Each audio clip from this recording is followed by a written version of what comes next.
Curly, coily, and kinky hair textures require a little extra TLC to help them retain moisture and grow. One way to do that is by opting for protective styles. And Elisha is here now to show us how to get the most out of them. Elisha, it's fantastic to see you. Can you start by explaining what a protective hairstyle is? Hi, Tracy. Yes, I can definitely do that. So protective styling is a way to style the hair with minimal tension to the ends. So it's pretty much protecting those ends, keep them away from the breakage and friction and away from like the Canadian harsh weather. So that's definitely what a protective style is.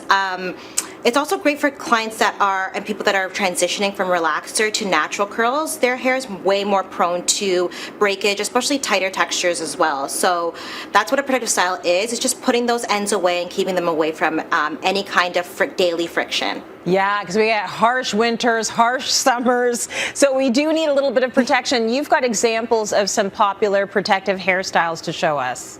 Yes, so the first one, what I would say was braids. That's probably a popular protective style. Box braids, which is something that's a little bit heavier, normally with extensions. It's typically a bigger braid. And then you have the knotless braids, which are a feed-in method. It's kind of a new method, and that's just a little bit of a lighter feeling, less tension to the hair because of the way that they feed the hair into your natural curls, into your natural hair. And then the next one is ponytails. Something like a wrap ponytail. This is going to definitely protect your hair too, because you can kind of wrap this around your hair. You're not going to be doing too much styles with it.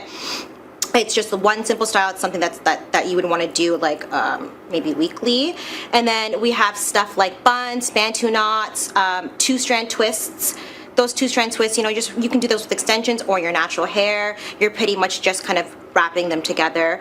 And then we have wigs. We have two different types of wigs. We have headband wigs. Well, there's definitely more than two types. I would say three types. There's U-part wigs, and then there's like your average wig. So that's definitely another protective style that you can do as well. So I would say those are the most popular styles. Yeah, and you see them sort of happening everywhere throughout the year in any of the months that you feel that your hair needs a bit of a break. So an important part of protective styling that we need to talk about is hair prep.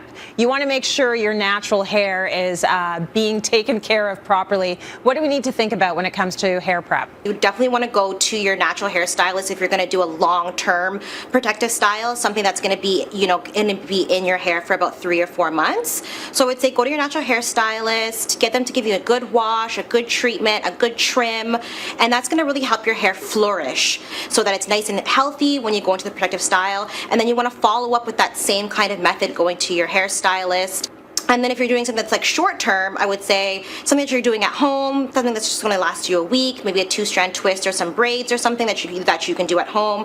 I would say start with like a deep condition, a good shampoo, and then getting a good leave-in conditioner in there, and then set your style for the week. Yeah, it's all about adding that hydration again and again and again. So there are some things that we should avoid when it comes to protective hairstyles. Can you tell us what those are?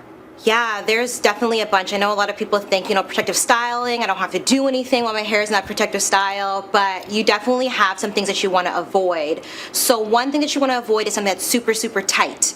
Something that has a lot of tension. That can lead to a lot of hair loss in the future if you're doing it back to back. So you want to kind of minimize your exposure to super tight styles. So sometimes those box braids can be a little bit too tight. So you definitely want to make sure that you're kind of gearing away from that.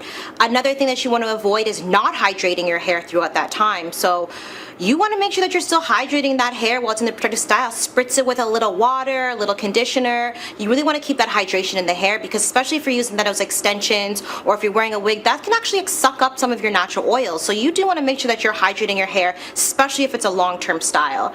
Another thing you want to make sure that you're doing or are not doing is not getting trims. A lot of people think that they do the protective style, they don't need to trim their hair. You do want to make sure that you're trimming your hair in those times, because you're building up those ends, those split ends, and you want to make sure that you cut those, get those ready for that protective style so your hair can flourish and grow. That's right, because there's a lot of new growth when you have a protective style. The only last thing I would throw in there is get a stylist like Elisha, or a stylist that cares about your hair, because you need somebody that's going to take that seriously and not just keep putting in tight protective style after tight protective style, because your hair's not going to make it. Elisha, great information. Thank you for that. Thank you so much, Tracy. Great to have you. And you can find all of this information up on our website, cityline.tv.